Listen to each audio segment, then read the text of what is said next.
আওয়ামী লীগের যারা পরীক্ষিত নেতৃত্ব ছিলেন, যারা দেশের এবং দলের মঙ্গলের জন্য কাজ করেছেন, অর্গানাইজ করেছেন, জনগণের কাছাকাছি গিয়েছেন, সাধারণ জনগণের সাথে যাদের কানেকশন ছিল ডিরেক্টলি, তারা এখন এগিয়ে আসতে হবে।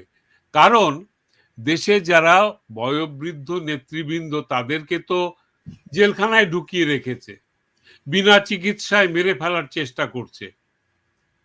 এদের সবারই বয়স হয়েছে, এদের শরীর ভেঙে গেছে, স্বাস্থ্য ভেঙে গেছে। মাঠ পর্যায়ে যারা নেতৃত্ব ছিল, দ্বিতীয় বা তৃতীয় পর্যায়ের নেতৃত্ব, এদেরকেও জেলবন্দি করা হয়েছে, নইলে বাড়ি থেকে পালিয়ে গেছে। আমি তো শুনেছি গোপালগঞ্জ এলাকাতে পুরুষ শূন্য হয়ে গেছে গ্রামগুলো, মামলার ভয়ে। এরা মামলার পরে মামলা দিচ্ছে। এগুলো হচ্ছে সব মেটিকুলাস প্ল্যানের অংশ। আমরা এটা হুট করে হচ্ছে না, এটা খাতার মধ্যে ওদের যে ব্ল্যাক বুক আছে, ওটার মধ্যে 1, 2, 3 করে লেখা আছে যে কোনটা পরে কোনটা করবে। এই যে মুক্তিযুদ্ধের সব স্মারক, ভাস্কর্য, স্মৃতি, জাদুঘর, নথিপত্র সব পুড়িয়ে দেওয়া, ভেঙে ফেলা, এই দিনগুলোকে, জাতীয় দিবসগুলোকে অস্বীকার করা, অবহেলা করা, জাতীয় সঙ্গীত বদলে ফেলা, বা জাতীয় সঙ্গীত নিয়ে কটূক্তি করলে আর কারো কোনো শাস্তি হবে না, মুক্তিযুদ্ধ, স্বাধীনতা সংগ্রাম, বঙ্গবন্ধুকে নিয়ে কটূক্তি করলে কাউকে কোনো মামলা করা যাবে না। এগুলো তো আইন পাশ হচ্ছে একটার পরে একটা।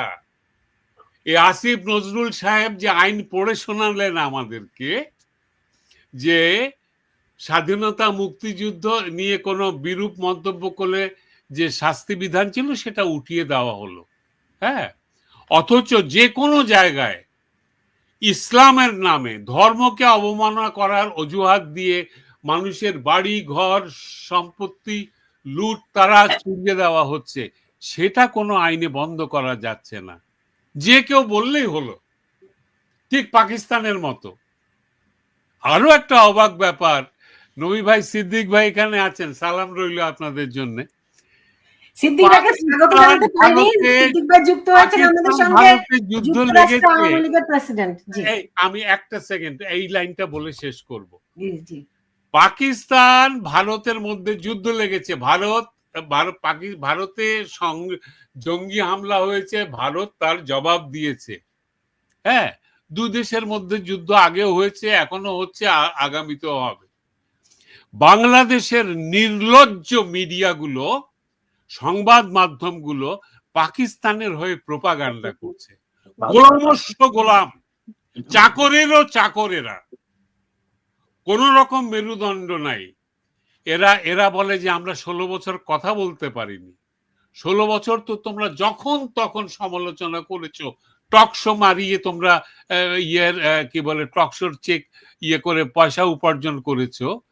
আর আজকে পাকিস্তানের হয়ে প্রোপাগান্ডা করতে লজ্জা করে না?